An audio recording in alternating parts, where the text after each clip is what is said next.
¿Qué tal? Buenas noches. Comienza un nuevo programa de Cuestiones y Contrapunto. ¿Cómo te va, Diego? ¿Cómo te va? Buenas noches. Bueno, hoy es 20 de noviembre y se festeja el Día de la Soberanía. ¿Y qué es lo que se festeja? Se festeja lo que aconteció un 20 de noviembre de 1845 en la Vuelta de Obligado, cerquita de la ciudad de San Pedro, cuando las tropas nacionales que comandaba Rosas, pero que ahí estaba Mansilla, ¿no?, en el lugar de la batalla, intentaron detener a la flota inglesa que remontaba el Paraná. ¿Por qué? Porque las naciones fuertes de la época, Francia, Inglaterra, pretendían que el río Paraná sea un río de libre navegación, mientras que la Confederación Argentina, de la que Rosas era el hombre fuerte, el río Paraná en realidad le pertenecía a la Argentina. La soberanía del río Paraná era de Argentina. Entonces, primero bloquearon el puerto de Buenos Aires. Casi 5 años bloqueando el puerto de Buenos Aires. Y después se mandaron una expedición, los ingleses, que como dice la canción, ¿no?, 90 buques de guerra, 90 buques mercantes, 20 de guerra. Y fueron por el Paraná. Y ahí en la Vuelta de Obligado, que se estrecha un poco el río Paraná, pusieron en el río unos botes encadenados para impedir el paso, y desde la altura de la barranca le disparaban con una batería, con lo que teníamos. Y los ingleses no pudieron desembarcar en las orillas, pero sí pudieron romper las cadenas y pasar. En realidad, la batalla de la Vuelta de Obligado fue una derrota militar y un triunfo político. ¿Por qué? Porque no solo fue la batalla en la Vuelta de Obligado, en Angostura del Quebracho, Angostura del Medio, lo fueron durante todo el periplo que hizo esa flota que quería vender libremente sus mercaderías en la Mesopotamia. Fue hostigada constantemente con las fuerzas nacionales desde las riberas del Paraná. Llegaron a Corrientes y en realidad Corrientes es una ciudad pobre, no podían comprar las cosas que traían los ingleses, entonces no les resultaba económicamente y encima los hostigaban permanentemente. Entonces, bueno, decidieron pegar la vuelta. No les fue fácil tampoco la vuelta, ¿no? Siguieron hostigando también a la vuelta. ¿Y cómo termina la historia? Termina la historia que tanto Inglaterra como Francia reconocen que el río Paraná era un río de soberanía argentina, no de libre navegabilidad. Y no solo eso, sino que Rosas los obliga a tirar salvas de cañones, ¿no?, por haber agraviado a la soberanía argentina. Y estas, que eran las dos potencias de la época, lo tuvieron que hacer. ¿Cómo ha cambiado el tiempo, no? Porque hoy el río Paraná resulta que es la hidrovía, ya no es más el río Paraná. Entonces, hablan de, vamos a privatizar la hidrovía. No, me vas a privatizar el río Paraná. ¿Qué es la hidrovía? ¿Qué es eso de la hidrovía? Por 20 años. Exactamente. Y nosotros no tenemos conexión entre nuestro litoral marítimo y nuestro litoral fluvial. Entonces, para pasar de un lado al otro tenemos que ir a aguas internacionales, al puerto de Montevideo y volver a Argentina. ¿Por qué? Porque el canal Magdalena, que es el canal natural que tendríamos para pasar del mar al río, del río al mar, no está hecho. Entonces tenemos un dragado que corta por el medio, imaginémonos, el río de la Plata, y que sale al Uruguay. Y cuando ves el mapa, decís, esto es una barbaridad, ¿cómo puede ser esto? Bueno, este es el tema. La historia nos enseña, no para saber de historia, en lo que pasó de 150 años, sino para aplicar en el presente. ¿No es cierto? Esos patriotas defendieron su soberanía, desde el punto de vista del poderío militar, no tenía nada que hacer frente a Inglaterra y Francia. Sin embargo, tuvieron una decisión, el coraje, la inteligencia también,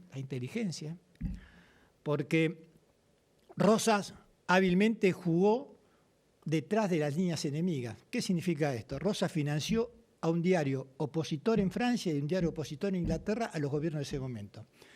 Entonces, mirá lo que hizo. Cuando nosotros ya tenemos la deuda de la Brading Brothers, que se terminó de pagar 100 años después, ¿no?, pero la había tomado Rivadavia. Y desde la toma de la deuda nunca se había pagado ninguna remesa. Entonces, ¿qué hace Rosas? Le paga una remesa mínima. Y se le pagó esta remesa, que era la guita de los que habían invertido en el banco inglés, pero no les puedo pagar más porque me tiene el puerto bloqueado. Yo les quiero pagar, pero no puedo. Entonces, de la propia Inglaterra dijeron, ¿cómo le van a bloquear el puerto al tipo que no quiere pagar la deuda? Y en Francia, lo mismo.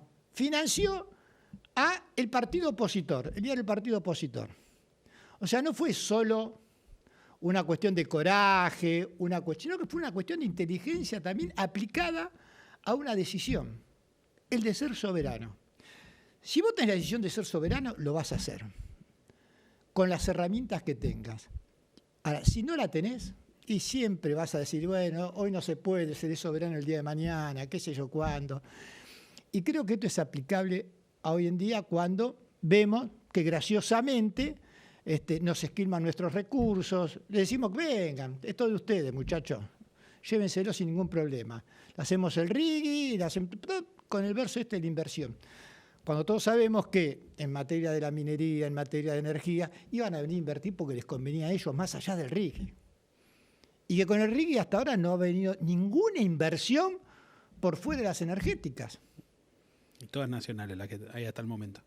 Exactamente, exactamente. Este es el tema. Bueno, hoy se festeja el Día de la Soberanía Nacional. Ojalá los argentinos de hoy cumplamos con ese legado que nos dejaron esos argentinos del ayer que defendieron nuestra soberanía, ¿no? Mira, y la verdad, con respecto a lo que decís, yo estoy convencido, hay que prestar atención a todos los que nos están viendo, prestemos atención al tema de la hidrovía, no es un tema menor. Realmente es un tema para el comercio, para la industria argentina, para las pymes, para todos los que piensan y queremos que el país exporte mucho más. La hidrovía es un tema fundamental, es uno de los negocios más importantes que está en el país y como bien decís vos, medio que sin pena ni gloria se quiere vender por 20 años, se entrega en licitación, estemos atentos.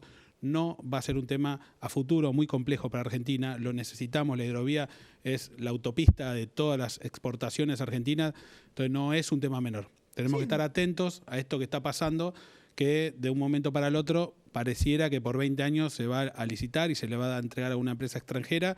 Es un recurso fundamental para el desarrollo argentino y hay que tenerlo muy en cuenta. Es que en realidad lo que estamos haciendo es darle a esas empresas extranjeras la libre navegabilidad del río Paraná. Es eso.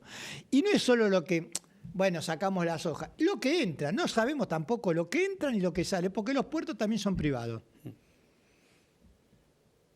Y puede entrar mercadería legal, mercadería ilegal, la que a usted se le ocurra, y sin control del Estado.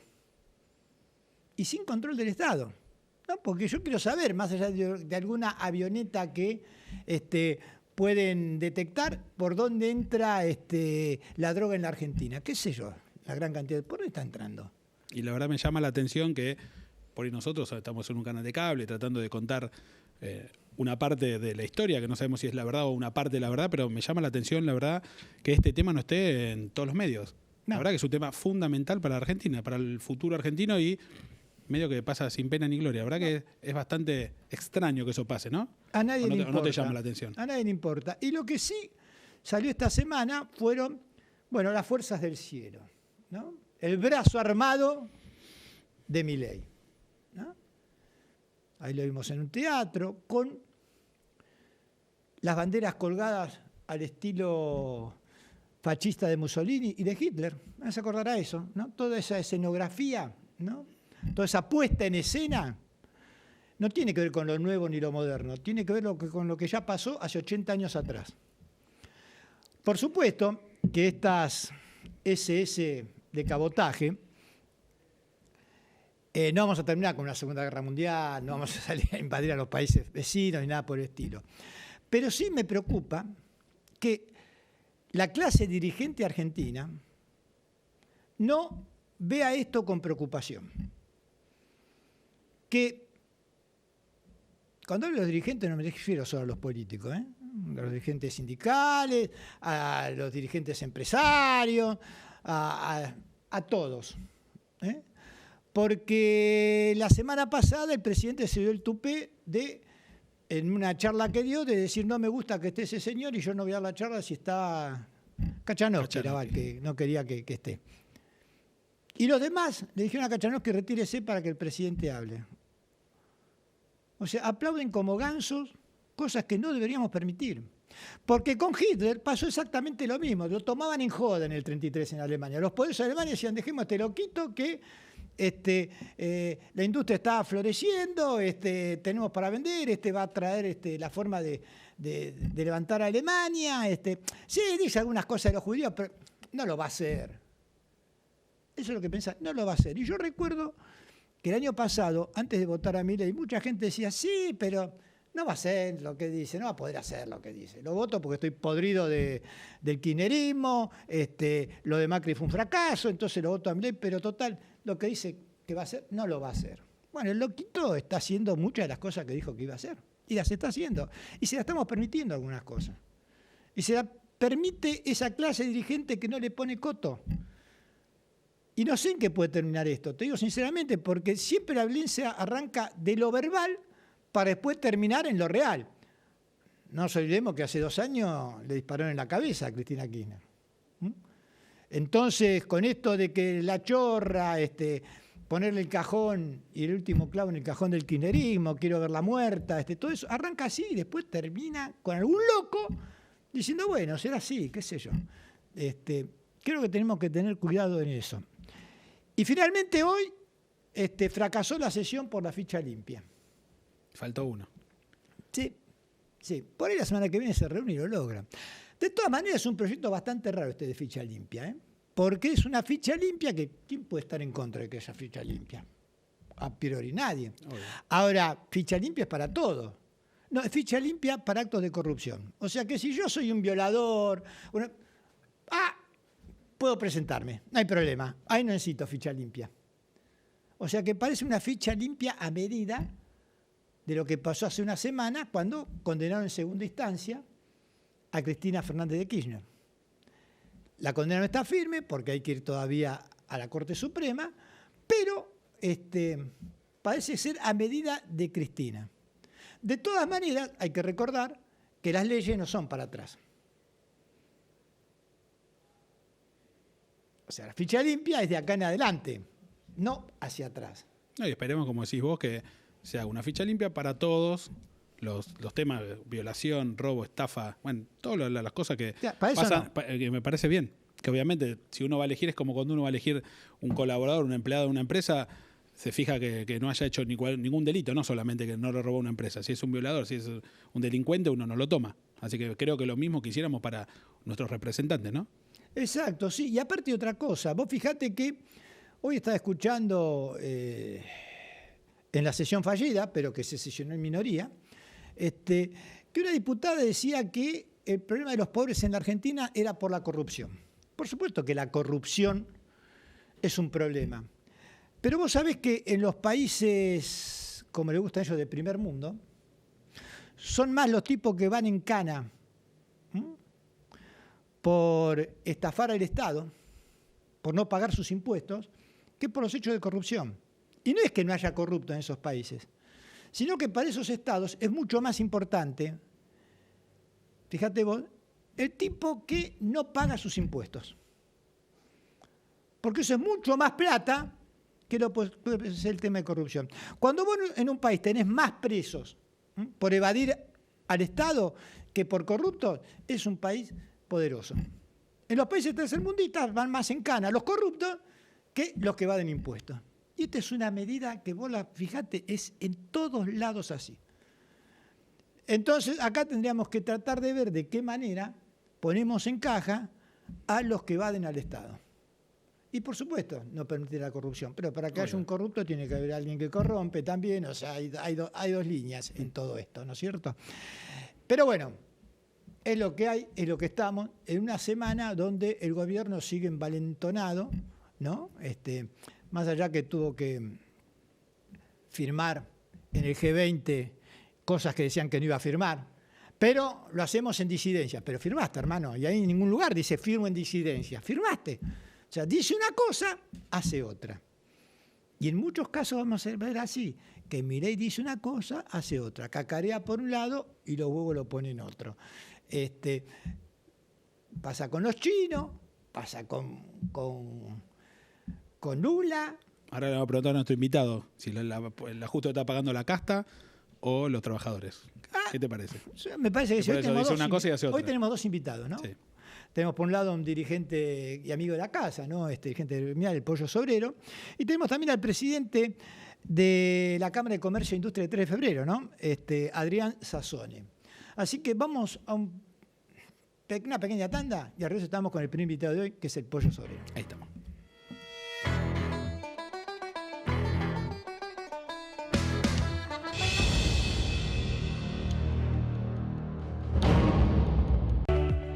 Obras de repavimentación sobre la calle Blanco Encalada, en el barrio El Pericón.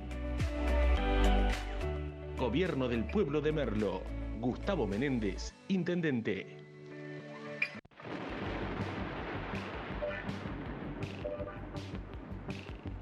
El auto que estás buscando está en Juan Manuel Automotores.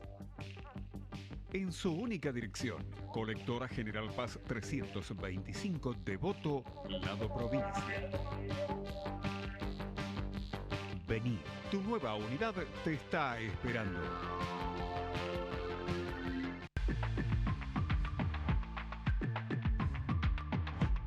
Invertir en una franquicia Los Amores es una excelente oportunidad de negocio. Hace 50 años trabajamos en el mundo del helado para hacer crecer la tradición italiana en Argentina, con calidad, capacitación continua y mucho amor por el cliente. En los barrios donde tenemos las franquicias nos reconocen como esa heladería de confianza e innovadora. Somos una familia que apostó y sigue apostando, con más de 120 locales en todo el país. Para abrir una franquicia de Los Amores, hay posibilidades en todo el país. No tenés que abonar el fee ingreso, que es el pago inicial, tampoco por la publicidad institucional. Si sos apasionado por el helado, te gusta trabajar en equipo y brindar un servicio de calidad al cliente, sumate a esta familia con una franquicia de Los Amores, que te permite invertir con rentabilidad. Sin dudas, adquirir una franquicia de Los Amores es un excelente negocio y te invitamos a sumarte a nuestra gran familia.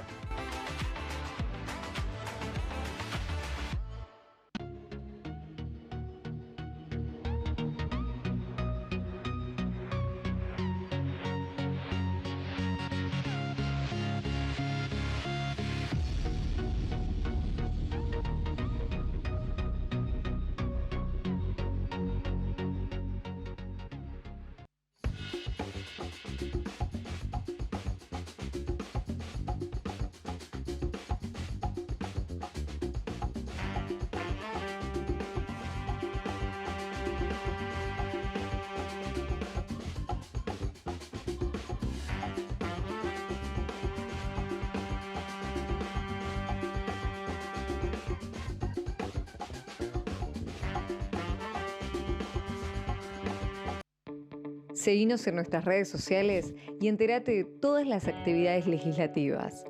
Honorable Cámara de Diputados de la Provincia de Buenos Aires. En Pilar contamos con Mimuni, nuestra herramienta digital de atención ciudadana para solicitar turnos, realizar trámites y gestionar reclamos de manera ágil y cercana. Descárgate la app o chatea con nosotros por WhatsApp a través de 11 52 38 68 64, las 24 horas del día. También podés acercarte a cualquiera de nuestros puntos Muni de lunes a viernes de 8 a 18 horas y los sábados de 9 a 15 horas. En Pilar seguimos acercando el Estado a todos y todas las pilarenses. Pilar presente con futuro. Vuelve el calor, vuelve el mosquito. Para prevenir la propagación del dengue, hay que impedir que el insecto se reproduzca. Evita la acumulación de agua en todos los espacios de tu casa. Municipio de Morón, Corazón del Oeste.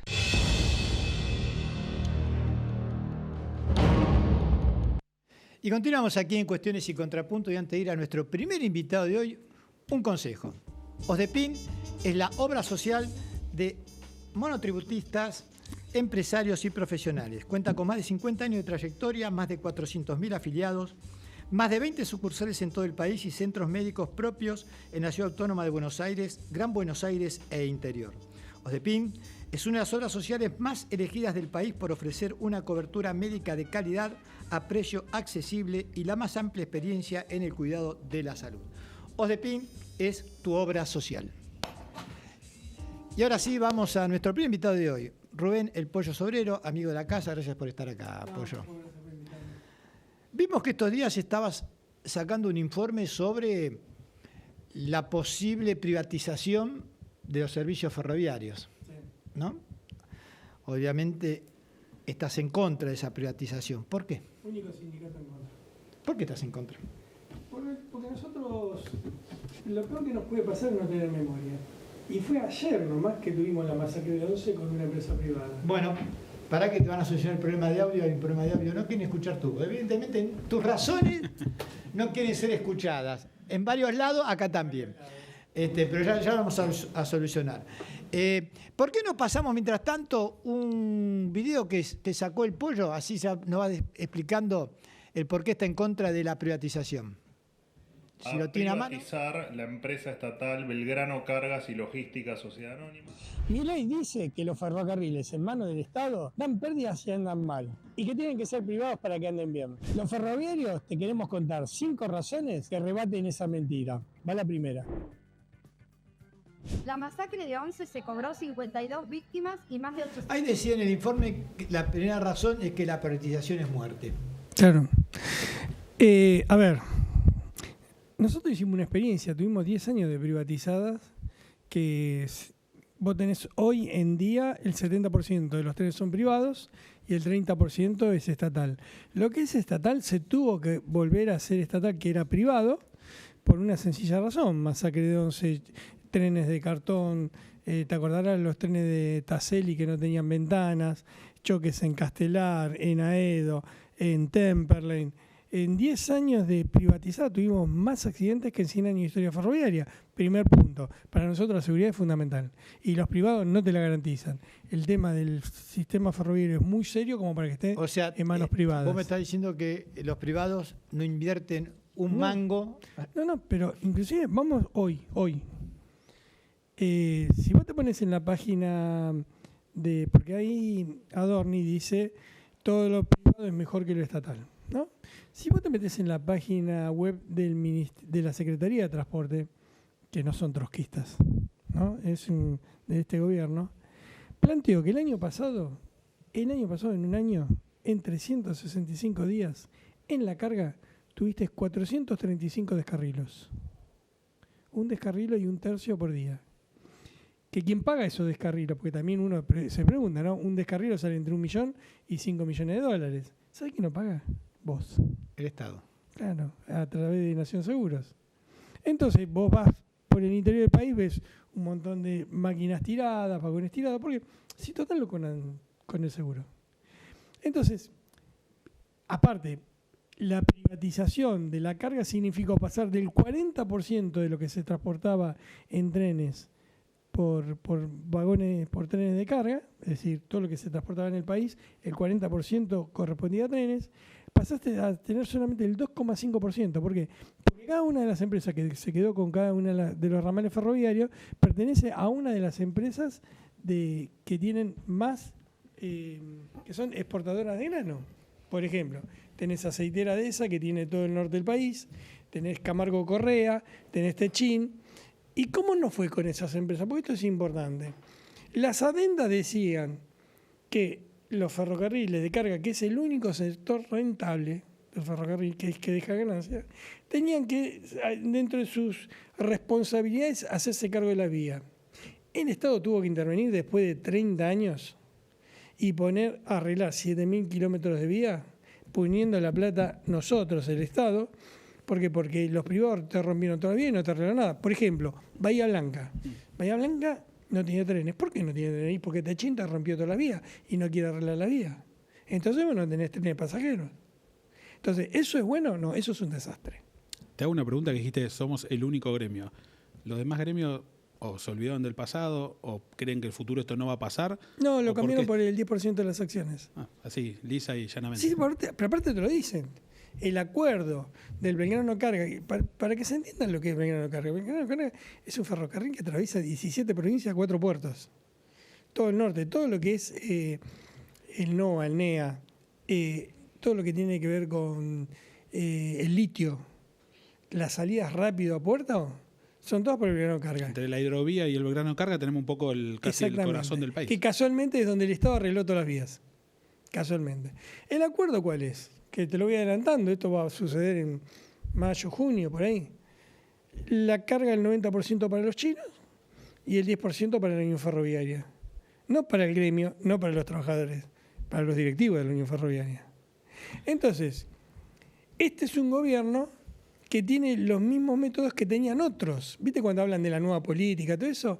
Este gobierno negocia igual que casi todos que hemos tenido. Negocian con la billetera abierta y hablan en contra de la burocracia sindical, pero negocian con ellos. Mejor ejemplo es la borrada de la CGT en todo este tiempo que dejó correr todo lo que está haciendo el gobierno.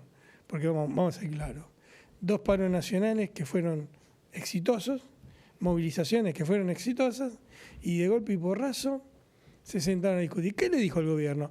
Le vamos a sacar la cuota societaria y no le vamos a permitir más reelecciones. ¡Pum!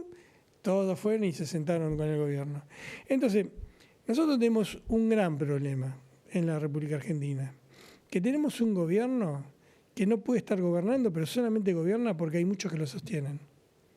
Si no, sería imposible. Ahora, Pollo, volviendo al tema ferroviario. Como vos dijiste, el negocio siempre es la carga y no los pasajeros. Sí. Entonces, ¿cuál es el negocio de los privatizadores con los trenes del conurbano?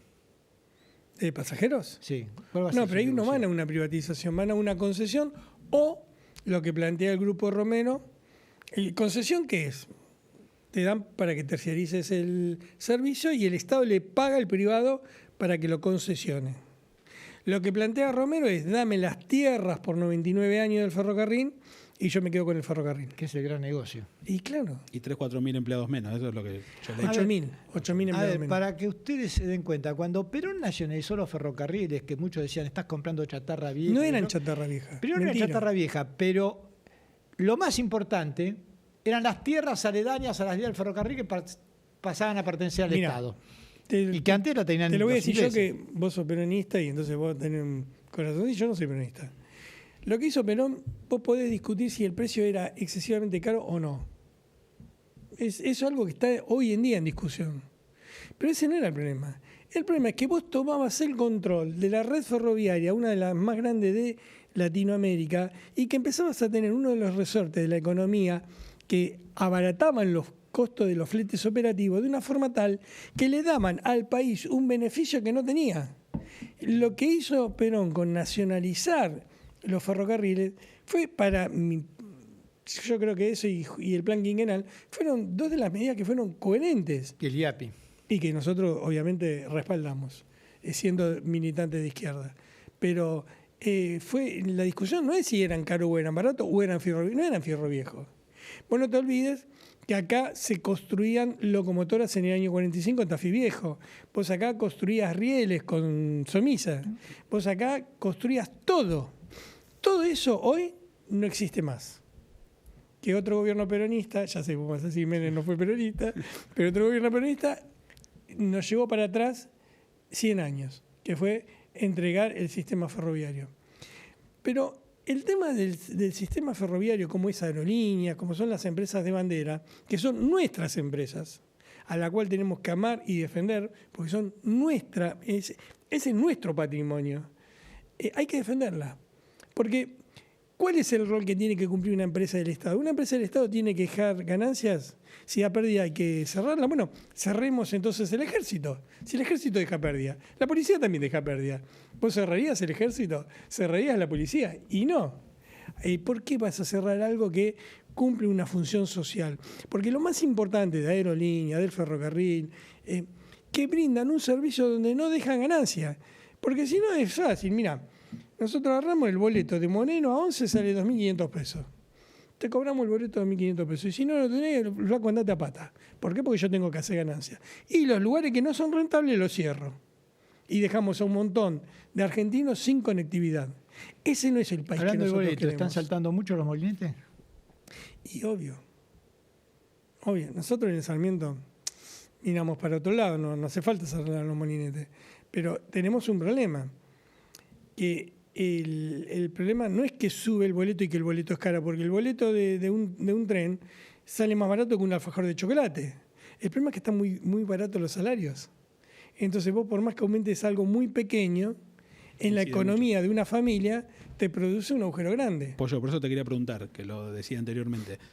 Digo, que muchos dicen, no, Milei dijo esto, y es lo que está haciendo. Digo, hoy, vos que representás a los laburantes, que sos siempre, digamos, tu coherencia de tantos años, digo, ¿está pagando la casta o está pagando el laburante? ¿Pero cuál es la duda? No, ya sé, pero digo, ¿Ya a a esta veces... altura discutir esto No, te es lo pregunto ridículo? qué pensás, pero digo... Es más, es en algo hay que... Él es el topo que vino a destruir el Estado y el país.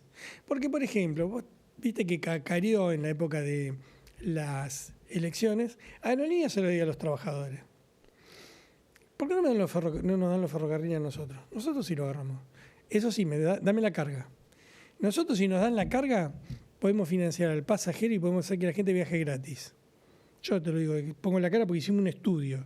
¿Por qué? Porque la carga, llevándola al 40% de lo que transportás, dejan ganancias formidables. Lo que pasa es que tiene que estar al servicio del país. ¿Qué es más importante? ¿Los intereses de los grandes empresarios o los intereses de todo el pueblo? Para mí es más importante los intereses de todo el pueblo. Por eso hay que darle prioridad a otra cosa. Y necesitamos un país que mire un poco más el tema de la solidaridad, del trabajador. Estos que se creen que se pueden salvar individualmente, después terminan como algunos vecinos de Aedo que terminan planteando hay que cerrar la estación de Aedo porque vienen los chorros de la zona sur, o se terminan encerrando en country porque no pueden salir a la calle, hay que me van a secuestrar, me van a robar. Somos una sociedad, las salidas no son individuales, las salidas son de conjunto. Eso lo tenemos de una deportada, hay que aprenderlo porque si no... Esta es la batalla cultural que creo que acertadamente está planteando el gobierno. ¿En qué sentido? Yo no estoy nada de acuerdo con lo que hace Milei, pero evidentemente el tipo sabe que en la batalla cultural es donde puede tener su ganancia. Cuando Adorni sale a decir que todo lo que hace en lo privado es superior a lo estatal, bueno, escuchame, pero lo instala. Nosotros sabemos que la universidad pública es 10.000 veces superior a cualquier universidad privada. Es así. Es más, cuando te dicen, ¿de dónde te recibiste? ¿En la UBA? Es otra cosa. Si venís de la universidad privada que se te ocurra, el de la UBA tiene más peso, está mejor formado, esto lo sabemos. Pero bueno, pero está diciendo que todo lo estatal es malo. Bueno, hay que... Yo creo que Milei es el mejor propagandista de la izquierda, porque ante una reacción siempre hay una reacción. Y si las acciones son más violentas, vas a necesitar una reacción más violenta y más dura. Por ejemplo, con nosotros no va a haber medias tintas. Pero con para nosotros, mí todos son zurdos. Para mí todos son zurdos. Para mí a Sí. la derecha de él está la pared. Después son todos zurdos. Bueno, está bien, pero la gente no es estúpida. Sí, igual A puede ver. cambiar de idea, porque el chino que eran... Claro, los chinos que eran El chino, comunistas, ahora ya no son más comunistas. Son comunistas, pero Hasta son Lula buenos. era Por comunista. eso te Pero preguntaba aparte- lo de la casta, porque en realidad Fue me una cansé risa, de escuchar, porque- la va a pagar la casta y la No, verdad está pero pagando mire, el Pero laburante. aparte Entonces, cuando habla de los chinos dice, no nos pidieron nada. O Sí. sea, ¿qué te piden nosotros? Muchacho- Decime qué te piden Muchachos, nosotros. A ver, yo le voy a hablar en su idioma. ¿Cuál es la víscera más sensible del laburante? El bolsillo. Y el bolsillo de los trabajadores está vacío. Entonces, cuando heladera mata relato, vos podés hacer un acto de fascistoides, nenes de mamá que después se fueron de ahí, fueron a su casita, tomaron la sopita que le dio la mamá, los tapó, nene, despertate mañana temprano, te traigo el cepillito de dientes, te traigo las pantuflitas, nene, que estos estúpidos yo los vi correr a los dos, estos idiotas que hablaron, los vi correr en Congreso. Entonces, a ver, vamos a hablar claro. Heladera mata relato. Una cosa es, que yo creo que es la discusión que tenemos que hacer, es por qué puede llegar Milei al gobierno. Milei llega por los errores que cometieron todos los que gobernaron, todos. No le echemos solamente la culpa a Alberto Fernández, porque esto es 40 años de una democracia que no dio las respuestas que tenía que darle a todos aquellos que peleamos por la vuelta de la democracia. Y los pibes de hoy, que no vivieron eso, ven que su salida ¿cuál es? Un Rappi, ponerse una caja con una bicicleta. Mira, yo me acuerdo que cuando hacía campaña en la estación de Morón, era muy difícil hacer campaña, porque nosotros decíamos, vos tenés que pelear para no perder tus derechos. Y vos te encontrabas con un 40-50% de laburantes que no tenían derecho. No tenían vacaciones, no tenían salario en blanco, no tenían... ya lo habían perdido. Nunca lo estuvieron por ahí. Y este gobierno no solamente viene por los de abajo, viene por los... Recién estaba hablando con un compañero que seguramente después va a hablar después de mí. Las pymes, que es un tema que que no son empresarios, son laburantes, como le dije recién, las pymes tuviste 10.000 pymes que cerraron en los primeros 7 meses. 17.000 van hasta ahora. Bueno, pero escúchame, un país que no va a tener, primero no tiene oro, porque el oro lo llevamos a Inglaterra y ya está incautado por los fondos buitres. No tenés dólares, que andás ahora dependiendo de los chinos, que los comunistas de eso te den la posibilidad de tener.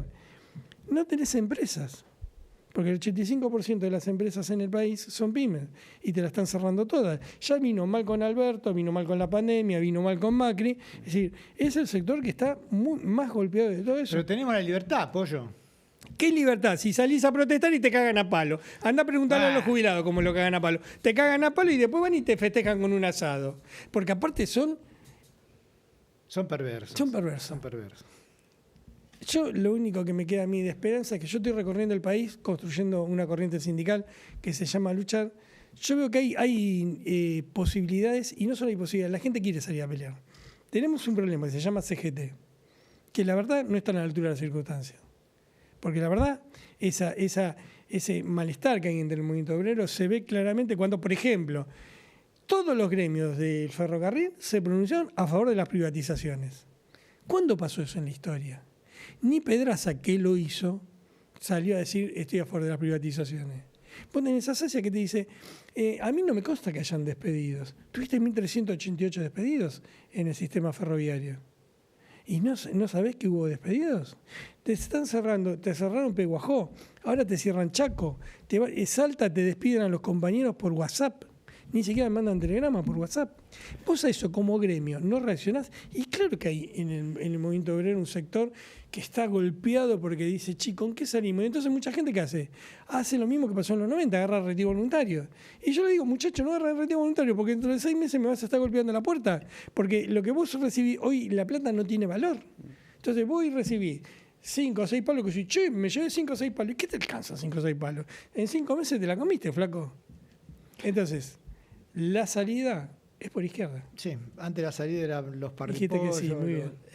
Dijiste que sí, muy bien. No, estaba pensando en qué haces con la guita cuando te acordás cuando se pusieron parripollo, los padres, los remises, todo, los kioscos, y después un kiosco por cuadra. Y era un momento donde el país y el mundo estaba mejor. Hoy la crisis del sistema capitalista, que es algo que no quiero discutir, ni siquiera vos me lo discutís, la crisis del sistema capitalista te está llevando a que cada vez sean menos los que más tienen. El 1% de la población tiene el patrimonio igual al 50% de la población mundial. Bueno, las desigualdades sociales son cada vez más profundas. Ya se estaba leyendo que hay un movimiento de multimillonarios, megamillonarios, que dicen queremos pagar más impuestos. Porque también ellos están preocupados porque dicen, ven que el mundo, digamos, va medio sin rumbo y que ya en todos lados hay problemas. Pero a ver, el mundo todos los días te pega un cachetazo. Yo siempre digo, yo tengo 63 años, digo, mi capacidad de asombro todos los días es superada por la realidad. Te hablan de que no hay cambio climático. ¿Tuviste toda España Italia? ¿Vos viste lo que fue Italia? España, Italia. La Dana. ¿Eso no es cambio climático? Y acá tenés un delirante que te dice, no, el cambio climático es una idea de los comunistas. No, qué flaco, a ver, mirá lo que está pasando en el mundo. Bueno, pero mirá el quilombo que tiene Lula porque se encontró con media Amazonas desmontada por el gobierno de Bolsonaro y hoy se te está inundando medio Brasil. Bueno, pero se te está rajando la tierra, se le está partiendo el país. Los negacionistas están en todos lados. En la misma España, Vox sigue sosteniendo que no hay cambio climático. Fíjate lo que pasó en Valencia, no solo el desastre climático, pero sino la cantidad de muertos que hubo. Querido compañero, la cantidad de muertos que hubo, porque precisamente Carlos, lo que nosotros no nos tenemos que preocupar, porque fachos hubo siempre. Mira, en la primera invasión inglesa, cuando Bedford estuvo 44 días con la bandera inglesa en la Casa de Gobierno. Había un Martínez de Ollay. Allá había un Martínez, exactamente. Pero tenía en nuestra Casa de Gobierno actual, flameaba una bandera inglesa. En esos 44 días hacía todas las noches tertulias que venían orquestas. ¿Sabés quiénes iban a las tertulias? La burguesía nacional, que estaban los Martínez de Oz, ya en esa época. Estaban los Luro de Porredón, estaban todos esos garcas que hoy siguen estando. Iban todas las noches a llevarle bombones a Belfort, mientras que los negritos afuera estaban calentando agua para tirarle a los ingleses. Vos no te olvides que nuestra burguesía fue colonizada culturalmente por los franceses y económicamente por los ingleses. Y eso fueron siempre su mirada europeizante, negando, ¿no es cierto?, el lugar donde habían nacido. Vivieron en la patria equivocada. Lo triste y lamentable es que durante mucho tiempo... Tiene que ver con una discusión clasista eso, ¿no? Eso es profundamente clasista. La discusión, ¿por qué nosotros no creemos en... Nosotros somos clasistas, creemos solamente en la clase obrera, porque hemos visto que en la historia de la República Argentina los grandes empresarios, no las pymes, las grandes multinacionales, los grandes terratenientes, todo lo que tiene que ver con la sociedad rural, todo, siempre estuvieron de la manera enfrente. Siempre. Bueno, pero dijiste una cosa, las pymes no. Y las pymes no son obreros. Entonces, no, estás equivocado. Las pymes son laburantes, son trabajadores, son obreros. Hay que ponerlo en el campo de los laburantes. Hay una sola clase de hombres, los que trabajan. Volviste al peronismo, Pollo. Gracias. Si yo vuelvo al peronismo, a muchos de ustedes los dejo sin laburo, así que déjenme. No, volvé, siempre te esperamos con los brazos abiertos. Gracias por haber venido, Pollo. Gracias por invitarme. Nos vamos a un corte y al regreso continuamos con más cuestiones y contrapunto.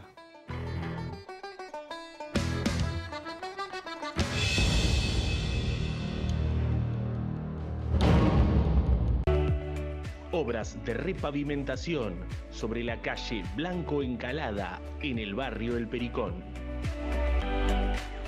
Gobierno del Pueblo de Merlo. Gustavo Menéndez, intendente.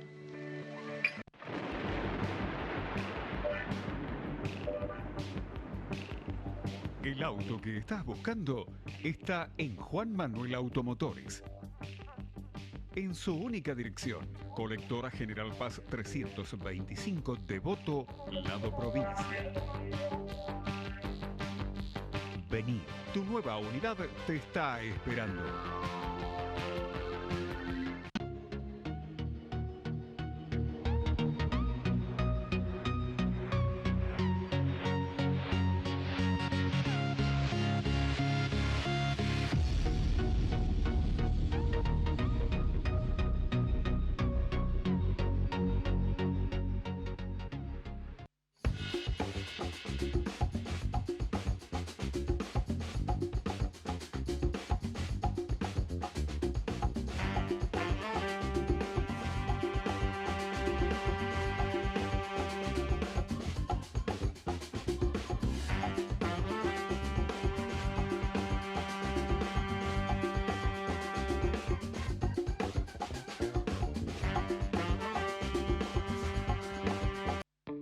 Seguinos en nuestras redes sociales y entérate de todas las actividades legislativas. Honorable Cámara de Diputados de la Provincia de Buenos Aires. En Pilar contamos con Mimuni, nuestra herramienta digital de atención ciudadana para solicitar turnos, realizar trámites y gestionar reclamos de manera ágil y cercana. Descárgate la app o chatea con nosotros por WhatsApp a través de 11 52 38 68 64. Las 24 horas del día. También podés acercarte a cualquiera de nuestros puntos Muni de lunes a viernes de 8 a 18 horas y los sábados de 9 a 15 horas. En Pilar seguimos acercando el Estado a todos y todas las pilarenses. Pilar presente con futuro. Vuelve el calor, vuelve el mosquito. Para prevenir la propagación del dengue, hay que impedir que el insecto se reproduzca. Evita la acumulación de agua en todos los espacios de tu casa. Municipio de Morón, corazón del oeste.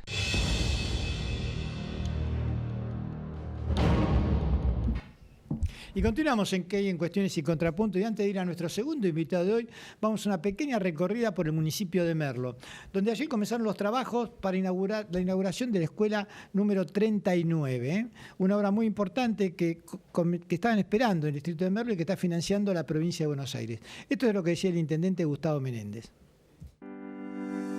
Estamos en el barrio La Teja con una noticia muy linda. Hoy se procedió al hormigonado de lo que va a ser la futura escuela secundaria para aquí, para el barrio. Una escuela con una capacidad para 400 alumnos y alumnas, así que estamos muy felices, muy agradecidos con el gobernador. Esto ha sido un proyecto que se ha desarrollado entre el municipio de Merlo, nuestro equipo técnico, y el equipo técnico también de la provincia de Buenos Aires, de la Dirección General de Escuelas. Así que gracias a Axel, gracias a Alberto Silviani, gracias a nuestro equipo. Y bueno, la obra, como ustedes la están viendo, está avanzando muy rápidamente. Es la respuesta que le damos desde el municipio de Merlo y desde la provincia de Buenos Aires a lo que viene tratando de imponer el gobierno nacional respecto a la desaparición de la obra pública, la desaparición de la inversión en educación. En lugares como este, donde es muy importante que los chicos puedan estudiar cerca de su casa y no tener que tomar un colectivo o a veces dos para poder acercarse a completar sus estudios primarios, secundarios. El camino es ese, en un país donde educarse en todos los niveles está al alcance de la mano de nuestros vecinos. Y continuamos aquí en Cuestiones y Contrapuntos después de escuchar al intendente de Merlo, Gustavo Meléndez, y estamos con nuestro segundo invitado de hoy, el presidente de la Cámara de Comercio e Industria de 3 de febrero, Adrián Sassone. Gracias por estar acá, Adrián. Gracias por la invitación. ¿Cuál es el momento que está viviendo hoy el comercio, la industria, no solo el 3 de febrero, sino en general? Bueno, mirá, lo que uno percibe es que la industria está sometida a una tensión importante, ¿no? Yo recién te escuchaba conversar con el Pollo y hacías hincapié en lo que uno tiene que tributar frente al Estado y demás, ¿no? Yo creo que estamos en un estadio donde hoy el comercio prácticamente pasó a no ser rentable en muchos sectores. Lo que yo puedo observar en lo distrital son muchísimos los rubros, los sectores que están afectados. Entonces, o sea, tendríamos que empezar antes, ¿no? Generando alguna política macro que permita, digamos, generar cierta normalidad para uno. Bueno, la realidad es que yo me siento un laburante y quiero que mi gente esté bien y, por supuesto, nadie quiere plantear nadie plantea un esquema de negocio para evadir, ¿no? No es lo natural. Uno simplemente quiere tener su negocio, que la gente pueda crecer y uno poder crecer y desarrollarse en sociedad, y entiendo. O sea, mi empresa como una unidad de producción y mi objetivo máximo es poder contribuir a lo comunitario, ¿no? Entonces, si yo no tengo las condiciones dadas, es muy difícil que pueda desarrollarme dentro del conjunto, ¿no? Claro lo que decís, pero yo a lo que iba es a un Estado que no castiga al evasor. En línea general, el Estado argentino es 2x3 en moratorias, y el que paga, el que está al día, termina siendo el pavo, el tonto. Se entiende. Yo creo que hoy estamos en un punto donde digamos, son nichos contados los que son rentables. O sea, la economía. Sí, totalmente. La economía real y los sectores tradicionales del trabajo. Incluso hasta culturalmente el debate. O sea, hoy pareciera que el que trabaja no está. Ni siquiera está de moda, te diría, ¿no? O sea, me parece que hoy lo que tiene que ver, estamos yendo sobre el final, ¿no? Buscando el resultado, y el resultado es el éxito, es la guita, y no hay mucho más que eso. O sea, no se perdió esa cultura del trabajo de decir, bueno, yo trabajo porque la realidad, yo encontré sentido en mi vida en pos del trabajo. Sí, igual, Adrián, yo te quería preguntar, que nosotros somos de 3 de febrero, un municipio en general, de Tano Laburante, hay algún español también, pero en general nuestros genes de Tano Laburante, pero yo sé que hay que pagar impuestos y está perfecto. El objetivo del comercio es vender. Vos qué ves, porque si vos no vendés, no puedes pagar impuestos, no puedes pagar sueldo, se complica. Entonces tanto para la industria como para el comercio. Yo entiendo que el comercio está más golpeado y que las pymes la van peleando. No sé cómo los ves vos, en general, en los rubros que tenemos en nuestro distrito, a ver, en un centro comercial como Caseros, ¿cómo la estás viendo? En el día a día, ¿ves que están cerrando, la están aguantando? ¿Cómo ves un poco la mano? Mira, te puedo hablar de lo que nosotros hacemos. Nosotros comercializamos embalaje de madera, entre ellos pallet. Somos importadores de fijaciones que utilizamos para esos pallets, ¿no? Clavos electrosoldados puntualmente. Nuestros productos se utilizan en diversidad de rubros. Y hoy nosotros estaremos en un 40%, con lo cual, y tenemos una cartera de cliente muy atomizada, de muchos años, nosotros hace 15 años que estamos como empresa, y la realidad es que nos han caído, la mayoría de los rubros nos han caído. El que compraba, 1000 unidades, hoy compra 500, el que compraba 500, compra 200, y eso es un indicador claro y concreto de que el consumo ha caído. ¿Te había pasado en otra oportunidad esto? Nosotros, digamos, si haces la cuenta 15 años para atrás, no vivimos el 2001. no nos ha pasado en otra oportunidad tener, es una caída muy prolongada, que es lo que decía un poco el Pollo, ¿no? Es una caída de muchos años. Ni siquiera durante el gobierno de Macri tuviste esta caída que estás viendo ahora. No, porque veníamos con cierta espalda, cierto colchón, si se quiere, ¿no? Me parece, en mi percepción, ¿no? Y sobre todo hablando de mi negocio, lo más crítico fue la pandemia, por contexto y demás. Pero bueno, lo que estamos viendo es que esto no está colaborando, digamos, a un comercio, a una industria. No estamos en un escenario favorable para lo que viene, digamos, ¿no? Es como que empeoró las condiciones.